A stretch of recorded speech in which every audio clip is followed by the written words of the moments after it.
अस्सलामु अलैकुम रहमतुल्लाहि वबरकातुहू। औज़ु बिल्लाहि मिनश शैतानिर रजीम, बिस्मिल्लाहिर रहमानिर रहीम।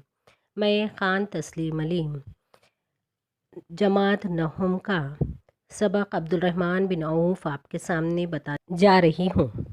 यहाँ पर जो पैराग्राफ दिया गया है उसमें अब्दुर्रहमान बिन औफ़ की खूबियाँ बताई गई हैं और साथ ही साथ अब्दुर्रहमान बिन औफ़ की सखावत का भी ज़िक्र किया गया है।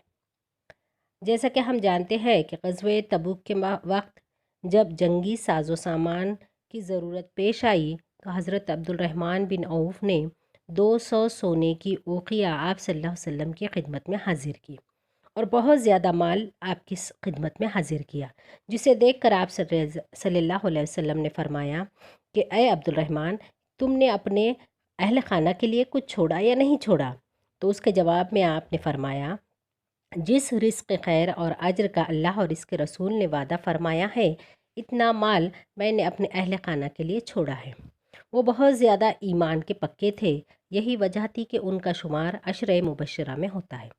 आगे इस तरह से बताया गया है कि बहुत ज़्यादा दौलत होने के बावजूद भी उन्हें जहाँ वो माल से कोई दिलचस्पी नहीं थी और जब खिलाफत का वक्त आया तो हज़रत उमर रज़ी अल्लाह ताला ने 6 सहाबी रज़ी अल्लाह ताला का ज़िक्र किया कि मेरे बाद इन्हें खिलाफत दे दी जाए और उसमें आप हज़रत अब्दुर्रहमान बिन औफ़ का भी नाम था, लेकिन आपने खुद होकर इस रुतबे से इनकार किया और कहा कि अगर अल्लाह की कसम, अगर मेरे हलक पर छुरी रख दी जाए तो ये चीज़ मुझे खिलाफत से ज़्यादा पसंद है।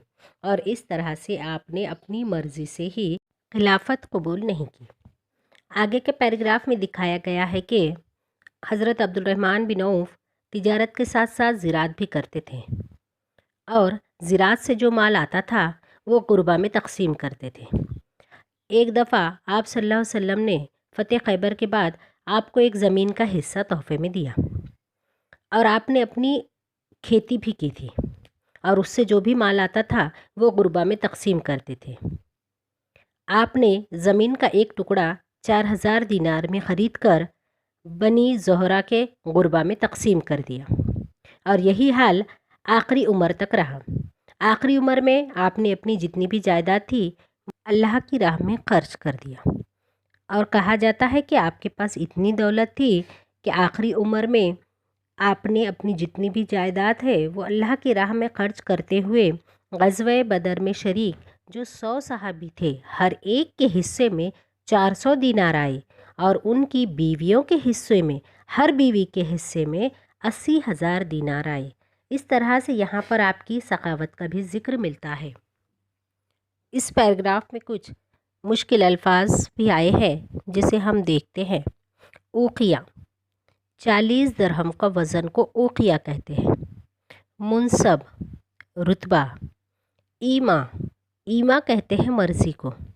साथ ही साथ वावे अत्फ़ के अल्फाज देखते हैं इस पैराग्राफ में आने वाले। साज व सामान, जह व माल। आगे इस पैराग्राफ में ज़ेर इजाफ़त के भी अल्फाज आए हैं, जैसे रिस्क़ खैर, अहल खाना, बज़ाते ख़ुद, फ़तेह खैबर। इस सबक की आगे की कड़ी जिसे मैंने ग़ज़वात का नाम दिया है। ग़ज़वा कहते हैं ऐसी जंगें जिसमें आप सल्लल्लाहु अलैहि वसल्लम ने शिरकत फरमाई हैं और ग़ज़वात होती है ग़ज़वे की जमा। यहाँ पर अब्दुर्रहमान बिन औफ़ की एक और खूबी बताई गई है कि तिजारत ज़राअत के साथ साथ वो ग़ज़वात में भी शामिल होते थे। वो जंग से ज़्यादा अमन को पसंद करते थे और यही वजह है कि दोमतुल जंदल की बाद जब वो जंग फ़तह हुई तो आप सल्लल्लाहु अलैहि वसल्लम ने भी नसीहत की थी कि बच्चों, बूढ़ों और औरतों को क़त्ल मत करना और जंग से क़ब्ल इन्हें अहसन तरीक़े से समझाना।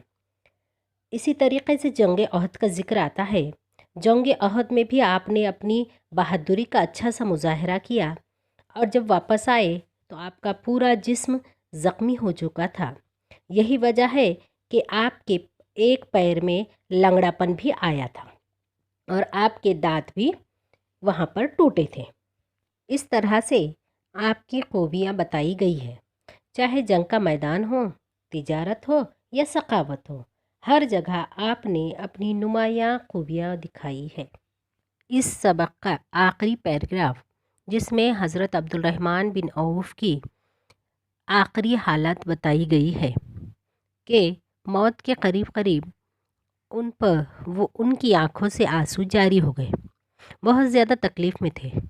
دوستوں نے ان کی رونے کی وجہ پوچھی تو انہوں نے فرمایا، مجھے اس بات کا خوف ہے کہ میری دولت کی وجہ سے میں اپنے دوستوں سے دور نہ ہو جاؤں۔ جب یہ خبر حضرت عائشہ رضی اللہ عنہا کو ملی تو انہوں نے ایک خوشخبری آپ تک پہنچائی کہ قبر حجرہ عائشہ میں حضرت ابوبکر صدیق رضی اللہ تعالیٰ عنہ کے پہلو میں بنائی جائے۔ جیسے ہی آپ کو یہ خبر ملی تو آپ نے انکار کر دیا اور کہا کہ مجھے حیا محسوس ہوتی ہے کہ اس بلند جوار میں، یعنی کہ پڑوس میں حضرت محمد صلی اللہ علیہ وسلم اور حضرت ابوبکر صدیق رضی اللہ تعالیٰ کے پہلو میں لیٹوں۔ اس طرح سے 75 سال کی عمر میں 652 میں ان کا انتقال ہوا۔ ان کے جنازے کی نماز حضرت عثمان بن عفان رضی اللہ تعالیٰ نے پڑھائی اور اس وقت ان کے جنازے کی نماز میں بہت سارے صحابی بھی شامل تھے۔ اس پیراگراف کے مشکل الفاظ اور واو عطف کے الفاظ اس طرح سے ہیں۔ جدل کہتے ہیں جنگ کو، لنگ لنگڑا پن، مستدر یعنی کہ ہوشیار، جوار کہتے ہیں پڑوس کو۔ اسی طریقے سے واو عطف کے لفظ جنگ و جدل، امن و خیر۔